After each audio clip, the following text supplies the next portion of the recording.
Hello दोस्तों, कैसे हो आप सभी। आशा करती हूँ आप सभी स्वस्थ होंगे। मैं आप सभी का अपने चैनल हिंदी क्लासेस में बहुत बहुत स्वागत करती हूँ।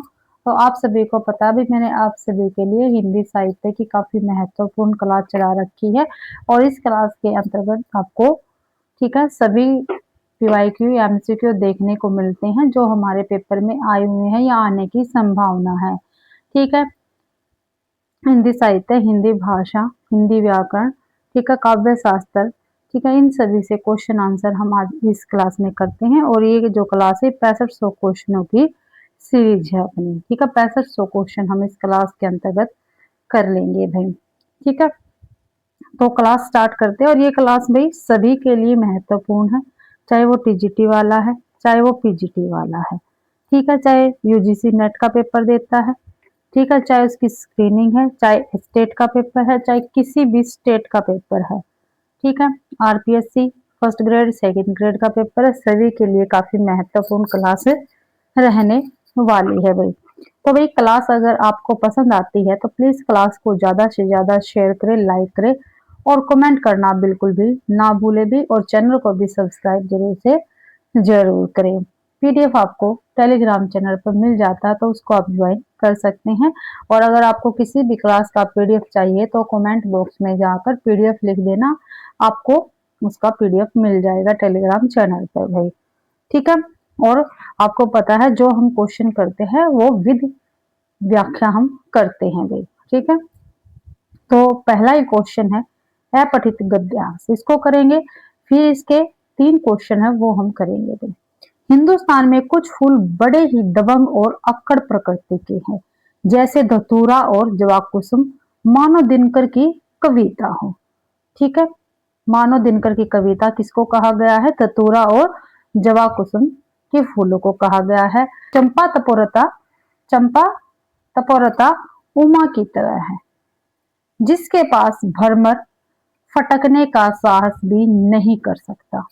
सफेद कचनार आज्ञा जी की बुद्धिवादी प्यार का प्रतीक है।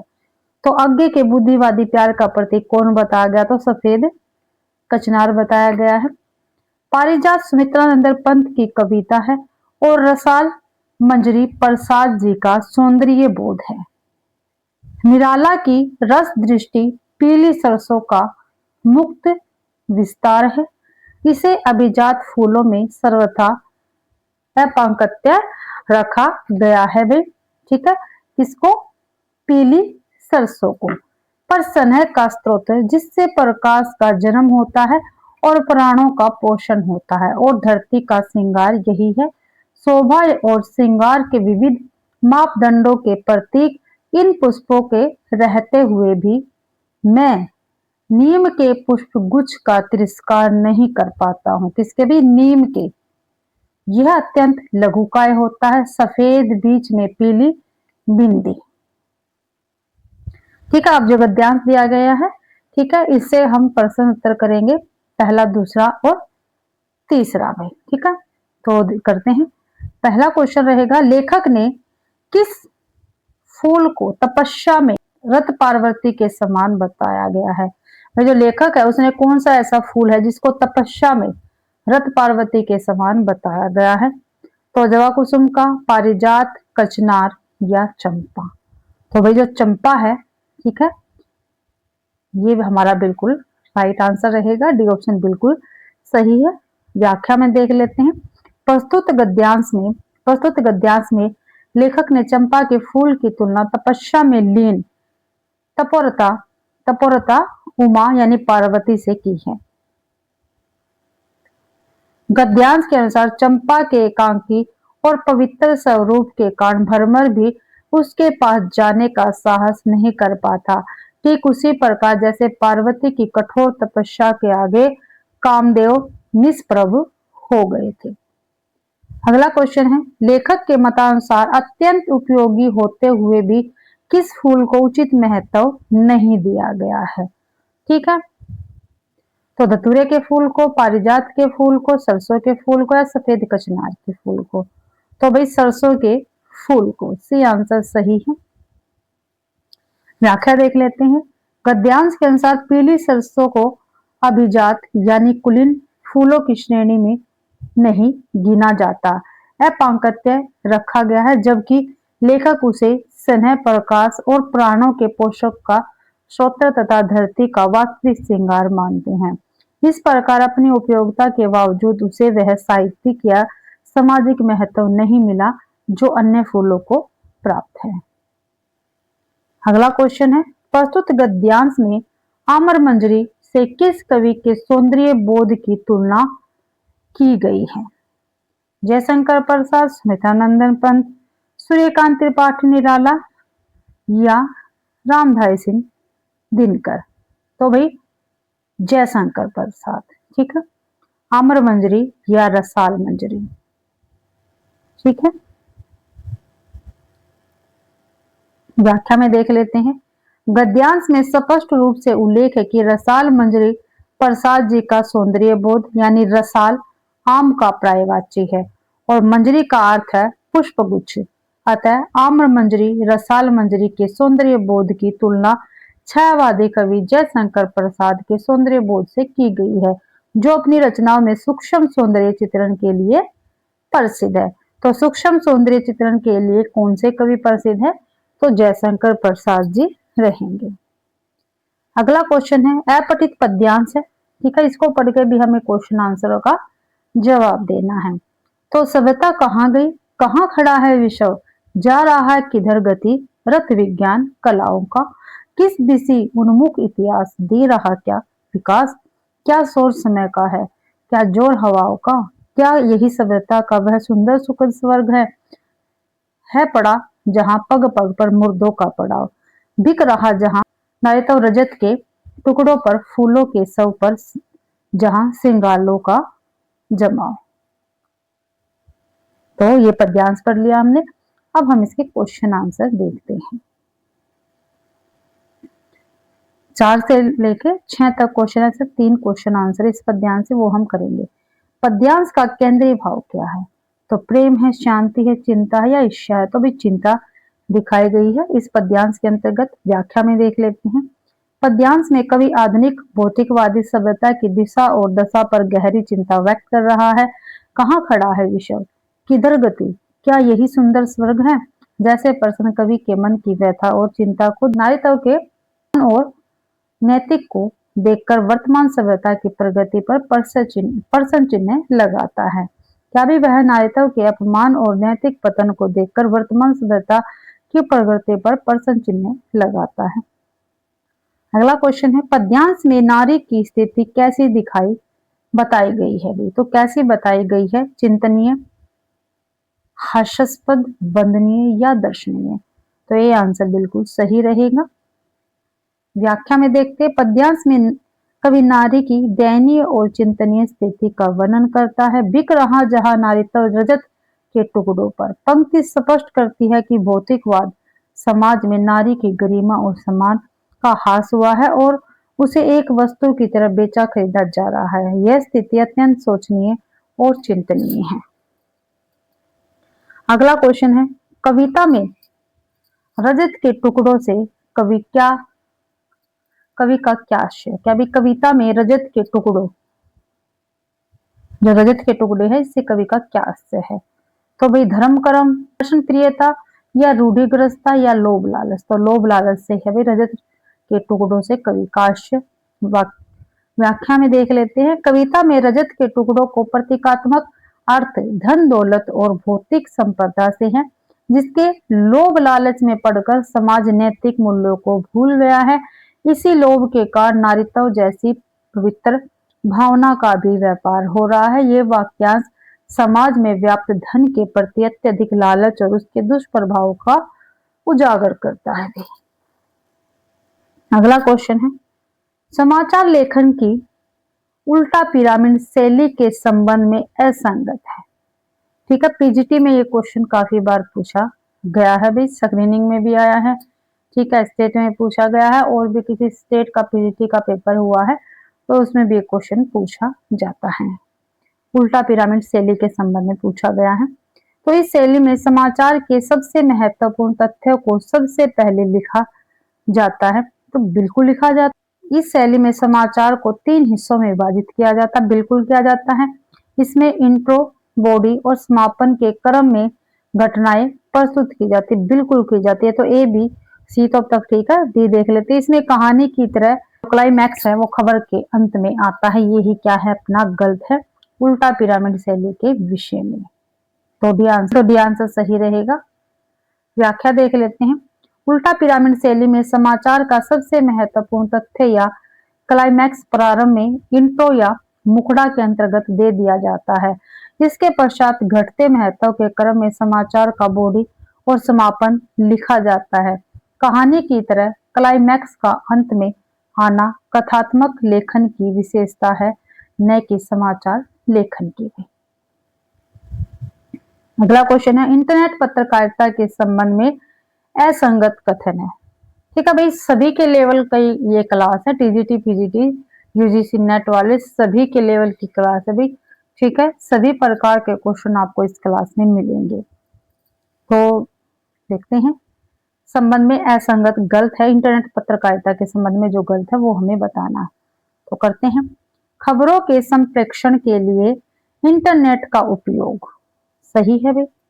समाचारों के संकलन, सत्यापन और पुष्टिकरण में आसानी बिल्कुल सही है। दुष्प्रचार और अफवाहों का सर्वथा अभाव इंटरनेट पत्रकारिता पूछा नहीं होता भी। समाचारों के ग्राउंड तैयार करने में तीव्रता बिल्कुल सही है। तो इसमें जो असंगत है वो पूछा था, तो असंगत कौन सा, सी है, इसलिए सी ऑप्शन सही है। व्याख्या देख लेते हैं। इंटरनेट पत्रकारिता जहां सूचनाओं का तीव्र संप्रेषण संभव बनाती है, वहीं इसका एक नकारात्मक पक्ष भी है। इंटरनेट पर नियंत्रण की कमी के कारण अश्लील सामग्री, दुष्प्रचार और अफवाहों का प्रसार भी आसानी से हो जाता है। तो यह कहना कि इनका सर्वथा अभाव होता है, ये पूर्णतः असंगत है। यह इंटरनेट पत्रकारिता की एक प्रमुख चुनौती है। अगला क्वेश्चन देख लेते हैं, थोड़ा सा भी कटा हुआ है पीडीएफ, ठीक है, मैं बोल देती हूँ, आप अच्छी तरह से इसको पढ़ लेना भी। तो देखते हैं, 9वां क्वेश्चन है ये, मुद्रित माध्यमों में लेखनगत विशेषताओं की दृष्टि से असंगत कथन हमें बताना है। मुद्रित माध्यम बता रखे हैं, उसमें जो लेखनगत है, ठीक है, उसकी विशेषताओं की दृष्टि से असंगत कथन बता रहे हैं, गलत कथन हमें बताना है। तो देखते हैं। भाषा, व्याकरण, वर्तनी और शब्दों के उपयुक्त प्रयोग पर बल देता, बिल्कुल सही है भाई। भाषा में सहज प्रभाव के लिए तारतम्य की अनिवार्यता है, बिल्कुल सही है। संस्कृत निष्ठ शास्त्रीय भाषा और साहित्यिक शैली पर बल है, गलत है भाई।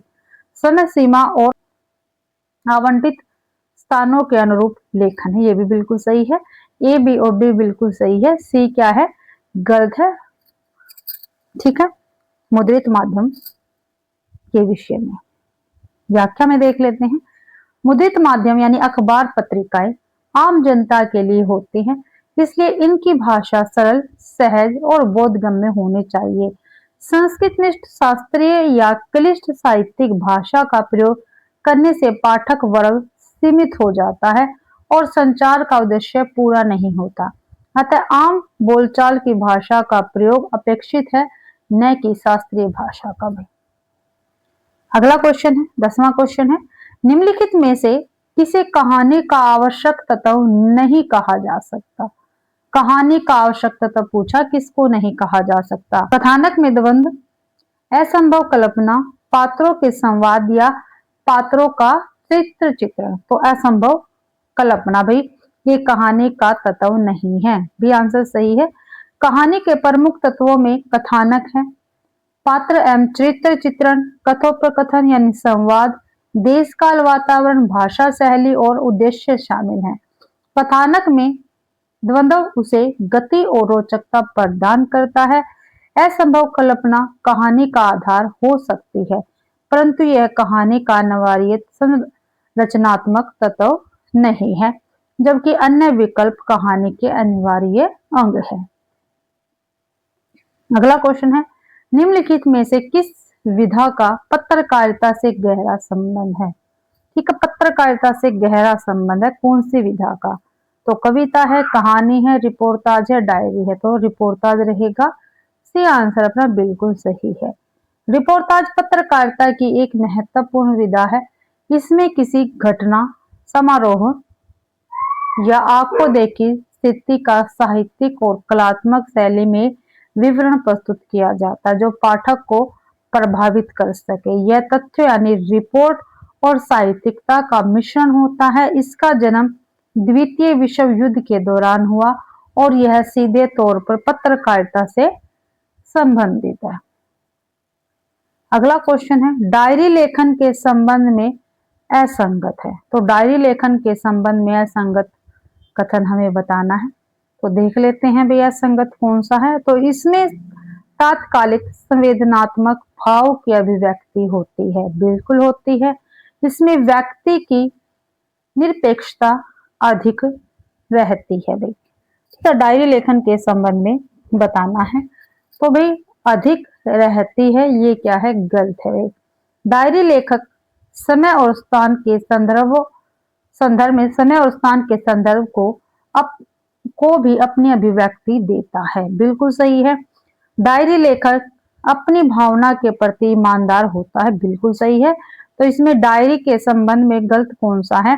तो भाई इसमें व्यक्ति की निरपेक्षता अधिक होती है, ये क्या है, गलत है, यानी गलत पूछा था तो इसलिए बी ऑप्शन सही रहेगा अपना। व्याख्या में देख लेते हैं, डायरी लेखन एक अत्यंत व्यक्तिगत और आत्मनिष्ठ साहित्यिक विधा है। इसमें लेखक अपने निजी अनुभवों, विचारों और भावनाओं को बिना किसी लाग लपेट के व्यक्त करता है। इसमें व्यक्ति की सापेक्षता या आत्मनिष्ठा होती है, निरपेक्षता नहीं। निरपेक्षता का संबंध तथ्यात्मक लेखन से होता है, व्यक्तिगत भाव से नहीं। अगला क्वेश्चन है, हरि के चढ़ते ही उड़े सब दिवज एक साथ। क्या भी हरि के चढ़ते ही उड़े सब दिवज एक साथ। इस काव्य पंक्ति में निहित शब्द शक्ति बतानी है। तो शब्द शक्ति बतानी है हमें। अविदा है, रूढ़ि लक्षणा है, प्रयोजनवती लक्षणा है या व्यंजना है। तो हरि के चढ़ते ही उड़े सब दिवज एक साथ। ठीक है, दिवज एक साथ, सब दिवज एक साथ, तो व्यंजना है। इसमें क्या है, व्यंजना है। डी आंसर सही रहेगा। इस पंक्ति में व्यंजना शब्द शक्ति है। यह द्विज शब्द के कई अर्थ यानी पक्षी, ब्राह्मण, दांत है और हरि के भी अनेक अर्थ है, जैसे विष्णु, सूर्य, सिंह है। प्रसंग के अनुसार भिन्न भिन्न अर्थ प्रकट होते हैं, जैसे सिंह के आते ही सारे पक्षी उड़ गए, या सूर्य के उदय होते ही ब्राह्मण संध्या वंदन करने लगे। जहां अभिधा और लक्षणा अपना अर्थ बताकर शांत हो जाए और एक नया व्यंग्यार्थ प्रकट हो, वहां पर व्यंजना शब्द शक्ति होती है। अगला क्वेश्चन देख लेते हैं भाई। 14वां क्वेश्चन है, अभिधा शब्द शक्ति का उदाहरण हमें बताना है, कौन सा है। दोनों घरों में लड़ाई है, अभिधा शब्द शक्ति का बताना है। सारा गांव भूखों मर रहा है, तालाब में कमल खिल गया है, कोकिल कंठी गा रही है। तो अभिधा शब्द शक्ति पूछी है, तो तालाब में कमल खिल रहा है, ये क्या है, अभिधा शब्द शक्ति है। व्याख्या में देख लेते हैं, अभिधा शब्द शक्ति वहां होती है जहां शब्दों का सीधा मुख्य और कोशगत अर्थ यानी मुख्यार्थ बिना किसी बाधा के समझ में आ जाए। तालाब में कमल खिल गया है वाक्य में प्रत्येक शब्द का सीधा अर्थ ग्रहण करने पर पूर्ण अर्थ स्पष्ट हो जाता है। अन्य विकल्पों में लक्षणा शब्द शक्ति का प्रयोग है, जैसे सारा गांव का अर्थ गांव के लोग। अगला क्वेश्चन है, निम्नलिखित में से लक्षणा में होता है। तो लक्षणा शब्द शक्ति में क्या होता है। सामान्य अर्थ नहीं, मुख्यार्थ में बाधा, अकथित अर्थ का प्रकाशन नहीं, व्यंग्यार्थ का प्रकाशन नहीं। तो मुख्यार्थ में बाधा होती है भाई लक्षणा शब्द शक्ति में। व्याख्या में देख लेते हैं, लक्षणा शब्द शक्ति की पहली और अनिवार्य शर्त मुख्यार्थ में बाधा उत्पन्न होना है। जब किसी वाक्य के मुख्य अर्थ को ग्रहण करने में कोई बाधा आती है, तब प्रसंग या रूढ़ि के आधार पर उससे संबंधित कोई अन्य अर्थ ग्रहण किया जाता है। जैसे रोहन गधा है, मैं रोहन जानवर नहीं हो सकता। ठीक है, रोहन गधा है। ठीक है, इसमें क्या है, रोहन क्या है, जानवर नहीं हो सकता, यह मुख्यार्थ में बाधा है। ठीक है, तो अगर रोहन गधा है ये वाक्य आ जाता है आपके पास, तो इसमें लक्षणा शब्द शक्ति रहेगी। अगला क्वेश्चन है यमक अलंकार का उदाहरण है, तो क्या है यमक अलंकार का उदाहरण? यो पर्दे की इज्जत परदेसी के हाथ बिकानी थी। क्या भी, यो पर्दे की इज्जत परदेसी के हाथ बिकानी थी, तो ए ऑप्शन में ही यमक अलंकार है। आगे भी देख लेते हैं, बलिहारी निरपकूप की गुण बिन बूंद न देही, नहीं है इसमें। मिला तेज से तेज, तेज की वह सच्ची अधिकारी थी, हंसने लगे तब हरि आहा, हिंदू सा मुख खिल गया था। तो देख लेते हैं, तो यमक अलंकार में एक ही शब्द से अधिक बार आता है और प्रत्येक बार उसका अर्थ भिन्न होता है। दिए गए विकल्प में पर्दे शब्द 2 बार आए हैं।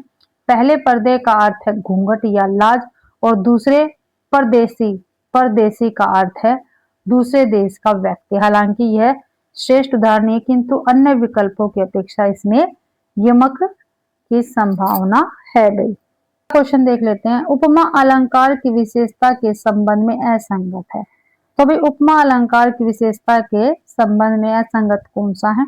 तो इसमें उपमेय और उपमान में साम्य स्थापन किया जाता है, बिल्कुल किया जाता है। उपमेय और उपमान में साधर्म्य रहने पर भी वे धर्म के तत्व विद्यमान होते हैं। ठीक है, सादृश्य विधान के लिए जिन शब्दों का प्रयोग किया जाता है उन्हें साधारण धर्म कहते हैं, नहीं भी गलत है। जिस वस्तु का साम्य अन्य वस्तुओं के साथ स्थापित किया जाता है उसे उपमेय कहते हैं, ये सही है। तो इसमें गलत पूछा था, तो सी आंसर क्या है, गलत है, यानी इस क्वेश्चन का सी आंसर बिल्कुल सही रहेगा। व्याख्या में देख लेते हैं भी, उपमा अलंकार में सादृश्य यानी समानता बताने वाले गुण या क्रिया साधारण धर्म कहते हैं। क्या भाई, गुण या क्रिया को साधारण धर्म कहते हैं, न कि उन शब्दों को जिनसे सादृश्य विधान किया जाता है। सादृश्य बताने वाले शब्द जैसे सा, सम, सरिस को वाचक शब्द कहा जाता है, अतः यह कथन उपमा के अंगों की परिभाषा के संबंध में असंगत है। अगला क्वेश्चन है, जहां गांठ तहां रस नहीं, यह जानत सब कोई। इस काव्यांश का सौंदर्य निम्नलिखित में से किस अलंकार पर आधारित है? ठीक है, जहां गांठ तहां रस नहीं, यह जानत सब कोई, तो ये भाई यमक है, इसमें सलेस है, उत्प्रेक्षा है, संदेह है, तो भाई सलेस अलंकार पर आधारित है ये काव्यांश। व्याख्या में देख लेते हैं, इस पंक्ति में सलेस अलंकार है क्योंकि यहाँ गांठ और रस शब्दों के एक से अधिक अर्थ है जो प्रसंगानुसार लागू होते हैं। गन्ने के संदर्भ में गांठ का अर्थ है पोर और रस का अर्थ होता है गन्ने का रस। वहीं रिश्तों के संदर्भ में गांठ का अर्थ होता है मनमुटाव और रस का अर्थ है प्रेम या आनंद। जब एक ही शब्द के कई अर्थ चिपके हो वहां सलेस अलंकार होता है। ठीक है, अगला क्वेश्चन देख लेते हैं, उत्प्रेक्षा अलंकार के संबंध में असंगत है। ठीक है, उत्प्रेक्षा अलंकार के संबंध में जो गलत है वो हमें बताना है। ठीक है, तो देखते हैं, इसमें उपमेय और उपमान में सादृश्य की संभावना होती है, बिल्कुल होती है। उत्प्रेक्षा में उपमेय उत्कृष्ट या प्रधान जबकि उपमान गौण होता है, नहीं भाई। उपमान की भांति उत्प्रेक्षा में भी वाचक शब्द प्रयुक्त होते, बिल्कुल होते हैं। उत्प्रेक्षा में विशिष्ट या कवि कल्पित उपमान की संभावना आवश्यक है, बिल्कुल सही है। तो वही इसमें उत्प्रेक्षा के संबंध में गलत कौन सा, बी आंसर गलत, बी ऑप्शन गलत है। तो बी ऑप्शन क्या है इस क्वेश्चन का सही रहेगा क्योंकि गलत पूछ रखा था। तब व्याख्या देख लेते हैं, उत्प्रेक्षा अलंकार में उपमेय में उपमान की संभावना व्यक्त की जाती है जिससे उपमान की उत्कृष्टता सिद्ध होती है, न कि उपमेय की। उपमेय तो प्रस्तुत होता है जबकि उपमान अप्रस्तुत को उस पर आरोपित कर चमत्कार उत्पन्न किया जाता है। अतः उपमान को उत्कृष्ट या प्रधान दिखाने के लिए संभावना की जाती, इसलिए उपमेय का प्रधान होना असंगत कथन है। अगला क्वेश्चन है, किस अलंकार में उपमेय में उपमान का अभेद आरोप किया जाता है? अभी कौन सा ऐसा अलंकार जिसमें उपमेय में उपमान का अभेद आरोप किया जाता है? ठीक है, अभेद आरोप। उपमा में, उदाहरण में, श्लेष में या रूपक में? तो रूपक अलंकार में किया जाता है भाई। डी आंसर बिल्कुल सही है। रूपक अलंकार की परिभाषा है उपमेय में उपमान का भेद आरोप। इसमें उपमेय और उपमान को इतना समान मान लिया जाता है कि दोनों में कोई भेद ही नहीं रह जाता और एक दूसरे का रूप दे दिया जाता, जैसे चरण कमल, ठीक है, कमल रूपी चरण। इसमें वाचक शब्द का प्रयोग नहीं होता, जबकि उपमा में सादृश्य और उत्प्रेक्षा में संभावना होती है। आगे क्वेश्चन है, हरि गीतिका छंद में सही, हरि गीतिका छंद के विषय में सही नहीं है, यानी जो गलत है हरि गीतिका छंद के विषय में वो हमें बताना है। ठीक है, प्रत्येक चरण में 28 मात्राएं होती हैं, बिल्कुल होती है। चरण के अंत में लघु, गुरु और लघु होता है, ये गलत है भाई। 16 और 12 पे यति है, बिल्कुल सही है। गीतिका के आरंभ में 2 मात्राएं जोड़ने से हरि गीतिका बन जाता है, ये भी बिल्कुल सही है। ठीक है, तो ए सही है, सी सही है, डी सही है, गलत क्या है? बी है भाई। व्याख्या में देख लेते हैं।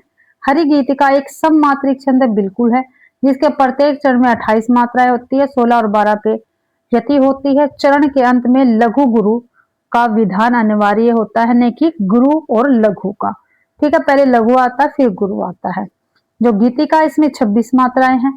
ठीक है, 2 गुरु मात्राएं जोड़ने से हरि गीतिका छंद बन जाता है और अंत में गुरु लघु का विधान असंग। जगत जनायो जिहि सकल सो हरि जान्यो नाही, जो आखन सब देखिए आखी न देखी जाए। तो उक्त पंक्तियों में हमें बताना है कौन सा अलंकार है भाई। अलंकार हमें बताना है, तो दृष्टांत है, रूपक है, उत्प्रेक्षा या उदाहरण है। तो इसमें उदाहरण अलंकार रहेगा। व्याख्या में देख लेते हैं। जहां उदाहरण अलंकार है, यहाँ क्या है? उदाहरण अलंकार है। जब एक बात कहकर उसके समर्थन में दूसरी बात कही जाती है तो दोनों को जो जैसे आदिवाचक शब्दों से जोड़ दिया जाता है तो वहां उदाहरण अलंकार होता है। यहाँ पहली पंक्ति में कही गई बात, जिस ईश्वर ने संसार बनाया उसे नहीं जाना, और दूसरी पंक्ति के उदाहरण आंखों से सब दिखता है पर आंखें खुद को नहीं देखती से पुष्ट किया गया है। अगला क्वेश्चन है भाई, हुआ बाल रवि उदय कनक, नभ किरणें फूटी, खुली अलौकिक ज्योति पुंज की मंजुल थेली। तो इस काव्यांश में प्रयुक्त छंद बताना। तो छंद बताना कौन सा है? चौपाई है, गीतिका है, रोला है या उल्लाला है? तो भाई इस काव्यांश में रोला, ठीक है, छंद है। सी आंसर अपना बिल्कुल सही रहेगा। व्याख्या देख लेते हैं। रोला एक सममात्रिक छंद है, जिसके प्रत्येक चरण में 24 मात्राएं होती है। 11 और 13 मात्राओं पर यति यानी विराम होती है। प्रस्तुत पंक्तियों में मात्राओं की गणना और यति का विधान रोला छंद के नियमों के अनुरूप है, जो इसे एक लयबद्ध और गैर काव्य रूप प्रदान करता है। इसका प्रयोग प्राय वीर तथा श्रृंगार रस की अभिव्यंजना में किया जाता है रोला छंद का। अगला क्वेश्चन है, निम्नलिखित में से कौन सा विकल्प संगत है? जो सही है वो बताना है। तो दोहा मात्रिक अर्ध समछंद बिल्कुल सही है।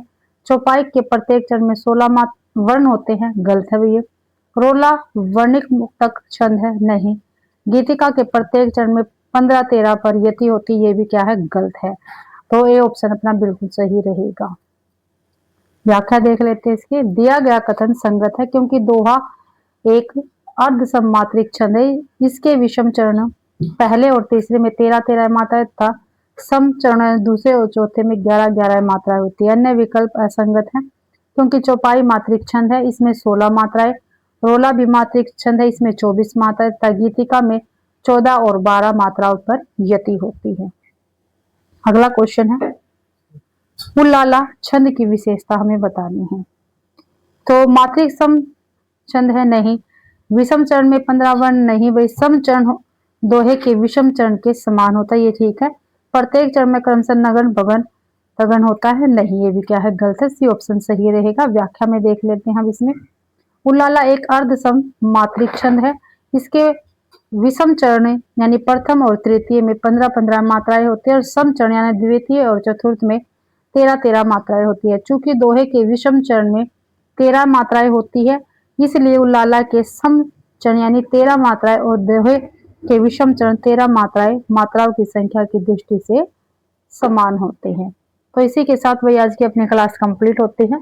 आशा करती हूँ भई आप सभी को क्लास पसंद आई होगी। अगर आप सभी को क्लास पसंद आती है तो प्लीज़ क्लास को ज़्यादा से ज़्यादा शेयर करें, लाइक करें और कमेंट करना बिल्कुल भी ना भूलें भई, और चैनल को भी सब्सक्राइब ज़रूर से ज़रूर करें।